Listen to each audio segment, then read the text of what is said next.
ಸಾಧನಾ ಸಮಾವೇಶದ ವಿರುದ್ಧ ಬಿವೈ ರಾಘವೇಂದ್ರ ವಾಗ್ದಾಳಿ ನಡೆಸಿದ್ದಾರೆ. ಸಾಧನೆ ಅಲ್ಲ, ಅವರದ್ದು ವಂಚನೆ, ದಿವಾಳಿತನ ಎಂದಿದ್ದಾರೆ. ಸುದ್ದಿಗೋಷ್ಠಿಯಲ್ಲಿ ಸಂಸದ ಬಿವೈ ರಾಘವೇಂದ್ರ ಮಾತನಾಡಿದ್ದು, ರಾಜ್ಯದಲ್ಲಿ ಕಾನೂನು ಸುವ್ಯವಸ್ಥೆ ಹದಗೆಟ್ಟಿದೆ ಎಂದಿದ್ದಾರೆ. ಗುತ್ತಿಗೆದಾರರು ಕಣ್ಣೀರಿನಲ್ಲಿ ಕೈ ತೊಳೆಯುತ್ತಿದ್ದಾರೆ. ಕಾಂಗ್ರೆಸ್ ಸರ್ಕಾರದ ವಿರುದ್ಧ ಬಿಜೆಪಿ ವಾಗ್ಯುದ್ಧವನ್ನು ನಡೆಸಿದೆ. ರಾಜ್ಯದ ಸಾಲದ ಮೊತ್ತ 7.64 ಲಕ್ಷ ಕೋಟಿ ದಾಟಿದೆ. ದಲಿತರ ಹಣವನ್ನ ಕಾಂಗ್ರೆಸ್ ದರೋಡೆ ಮಾಡಿದೆ ಎಂದಿದ್ದಾರೆ.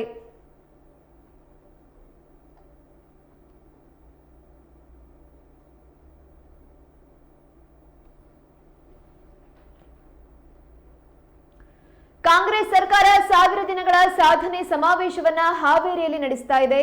ಇದು ಸಾಧನೆ ಅಲ್ಲ, ವಂಚನೆ, ಆರ್ಥಿಕ ಮತ್ತು ಆಡಳಿತದ ದಿವಾಳಿತನ ಎಂದು ಶಿವಮೊಗ್ಗ ಸಂಸದ ಬಿವೈ ರಾಘವೇಂದ್ರ ಆರೋಪಿಸಿದರು. ಈ ಕುರಿತು ಇಂದು ಶಿವಮೊಗ್ಗದಲ್ಲಿ ನಡೆದ ಸುದ್ದಿಗೋಷ್ಠಿಯಲ್ಲಿ ಮಾತನಾಡಿದ ಅವರು, ರಾಜ್ಯದ ಜನ ಸಂಕಷ್ಟ ಎದುರಿಸುತ್ತಿದ್ದಾರೆ. ಅಭಿವೃದ್ಧಿ ನಿಂತು ಹೋಗಿದೆ. ಗುತ್ತಿಗೆದಾರರು ಕಣ್ಣೀರಿನಲ್ಲಿ ಕೈ ತೊಳೆಯುತ್ತಿದ್ದಾರೆ. ಗ್ಯಾರಂಟಿಗೆ ಹಣ ಒದಗಿಸಲು ಆಗ್ತಾ ಇಲ್ಲ. ಸಾಧನಾ ಸಮಾವೇಶ ಜನರನ್ನ ಮುಜುಗರ ಉಂಟು ಮಾಡುವ ಸಮಾವೇಶ ಎಂದು ವಾಗ್ದಾಳಿ ನಡೆಸಿದರು. ಕಾನೂನು ಸುವ್ಯವಸ್ಥೆ ಹದಗೆಟ್ಟಿದೆ. ಅಗತ್ಯ ವಸ್ತುಗಳ ಏರಿಕೆಯಾಗ್ತಾ ಇದ್ದು, ಇದರ ನಡುವೆ ಕುರ್ಚಿಗಾಗಿ ಕಚ್ಚಾಟ ನಡೆಯುತ್ತಿದೆ. ಅಬಕಾರಿ, ಮೂಡ, ವಾಲ್ಮೀಕಿ ನಿಗಮದಲ್ಲಿ ಹಗರಣಗಳು, ಓಲೈಕೆ ರಾಜಕಾರಣಕ್ಕೆ ಸೀಮಿತಗೊಳಿಸಿ ಕಾಂಗ್ರೆಸ್ ಆಡಳಿತ ನಡೆಸುತ್ತಿದೆ. ಗೃಹಲಕ್ಷ್ಮಿ ಗ್ಯಾರಂಟಿಗೆ 5200 ಕೋಟಿ ಹಣ ಕೊಡಲು ಸಾಧ್ಯವಾಗದೆ ಬೆಳಗಾವಿ ವಿಧಾನಸಭೆಯಲ್ಲಿ ಉತ್ತರ ಕೊಡಲಾಗಿಲ್ಲ ಎಂದು ಆರೋಪಿಸಿದರು.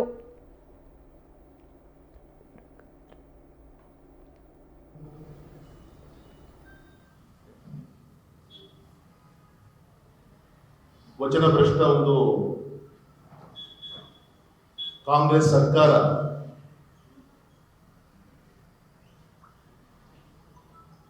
ಕರ್ನಾಟಕ ರಾಜ್ಯದ ಒಂದು ಅಭೂತಪೂರ್ವವಾದಂಥ ಬೆಂಬಲದೊಂದಿಗೆ ಸರ್ಕಾರ ರಚನೆಯಾಗಿ 1000 ದಿನಗಳ ಒಂದು ಸಾಧನಾ ಸಮಾವೇಶವನ್ನು ಹಾವೇರಿಯಲ್ಲಿ ಆಚರಣೆಯನ್ನು ಮಾಡ್ತಾ ಇದ್ದಾರೆ.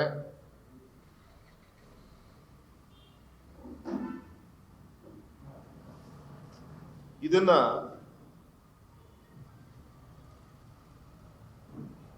ಅತ್ಯಂತ ಗಂಭೀರವಾಗಿ ರಾಜ್ಯದ ಜನ ಇವರ ಆಡಳಿತವನ್ನು ಗಮನಿಸ್ತಾ ಇದ್ದಾರೆ. ನಮ್ಮ ಪಕ್ಷದ ಅನೇಕ ವೇದಿಕೆಯಲ್ಲಿ ಒಂದು ವಿರೋಧ ಪಕ್ಷವಾಗಿ ಅನೇಕ ಬಾರಿ ಪ್ರಸ್ತಾಪವನ್ನು ಕೂಡ ನಾವು ಮಾಡಿದ್ದೀವಿ. ಹಾಗಾಗಿ ಈ ದಿನವನ್ನ ಘಂಟಾಘೋಷವಾಗಿ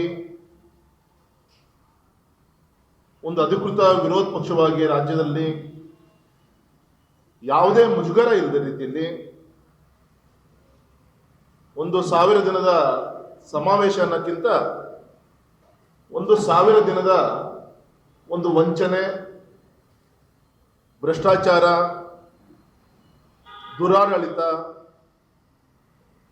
ನೈತಿಕ ಮತ್ತು ಆರ್ಥಿಕವಾದಂಥ ಒಂದು ದಿವಾಳಿತನದ ಒಂದು ಪರ್ವ ಅಂಥೇಳಿ ನಾ ಈ ಸಂದರ್ಭದಲ್ಲಿ ತಮ್ಮ ಮುಖಾಂತರ ಈ ಸರ್ಕಾರಕ್ಕೆ ಹೇಳುವಂಥ ಒಂದು ಪ್ರಯತ್ನವನ್ನು ನಾನು ಮಾಡ್ತಾ ಇದ್ದೀನಿ.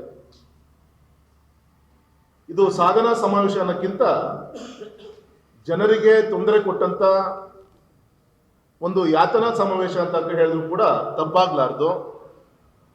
ಯಾಕೆ ಅಂದ್ರೆ ಸರ್ಕಾರ ಬಂದು ಇಷ್ಟು 2.5 ವರ್ಷ ಆಯಿತು. ಸಾವಿರಾರು ದಿನಗಳ ಸಾವಿರಾರು ಸಂಕಷ್ಟಗಳನ್ನ ಇಡೀ ರಾಜ್ಯದ ಜನ ಒಂದಲ್ಲ ಒಂದು ರೀತಿಯಲ್ಲಿ ಎದುರಿಸ್ತಾ ಇದ್ದಾರೆ. ವಿಶೇಷವಾಗಿ ರಾಜ್ಯದ ಅಭಿವೃದ್ಧಿಯ ವಿಚಾರವನ್ನ ತೆಗೆದುಕೊಂಡಾಗ ಸಂಪೂರ್ಣವಾಗಿ ನಿಂತು ಹೋಗಿದೆ. ಗುತ್ತಿಗೆದಾರರು ಕಣ್ಣೀರಲ್ಲಿ ಕೈಯನ್ನ ತೊಳಿತಾ ಇರೋದನ್ನು ಕೂಡ ನಾವು ಗಮನಿಸ್ತಾ ಇದ್ದೀವಿ.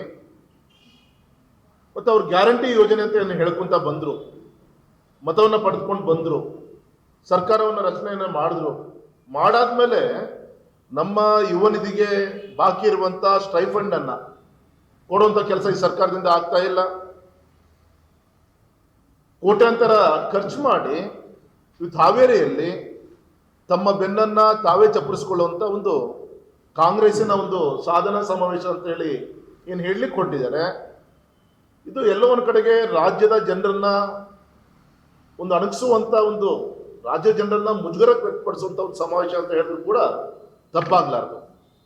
ಯಾಕೆಂದ್ರೆ ನಮ್ಮ ರಾಜ್ಯದಲ್ಲಿ ಸರ್ಕಾರ ಆಡಳಿತಕ್ಕೆ ಬಂದ ಮೇಲೆ ಆಗ್ಲೇ ಹೇಳಿದಾಗೆ ಅಭಿವೃದ್ಧಿ ಕಾರ್ಯಗಳು ಸಂಪೂರ್ಣವಾಗಿ ನಿಂತು ಹೋಗಿದೆ. ಆದ್ರೂ ಕೂಡ ಜನ ಕಷ್ಟದಲ್ಲಿದ್ರೇನು ಅನ್ನೋ ರೀತಿಯಂತ ಒಂದು ನಡವಳಿಕೆ ಅವ್ರದ್ದು. ಕಾನೂನು ಸುವ್ಯವಸ್ಥೆ ಸಂಪೂರ್ಣವಾಗಿ ನಿಂತು ಹಾಳಾಗಿ ಹೋಗಿದೆ. ರೈತರು ಆತ್ಮಹತ್ಯೆಯನ್ನ ಮಾಡ್ಕೊಳ್ತಿರುವಂತ ಸಂಖ್ಯೆ ದಿನ ದಿನ ಏರ್ತಾ ಇರೋದು ನಾವೆಲ್ಲರೂ ಕೂಡ ಗಮನಿಸ್ತಾ ಇದ್ವಿ. ಆದ್ರೂ ಕೂಡ ತಮಗೆ ತಾವು ಸರ್ಟಿಫಿಕೇಟ್ಗಳನ್ನ ಘೋಷಣೆ ಮಾಡಿಕೊಳ್ಳುವಂತ ಒಂದು ಹಾವೇರಿ ಸಮಾವೇಶ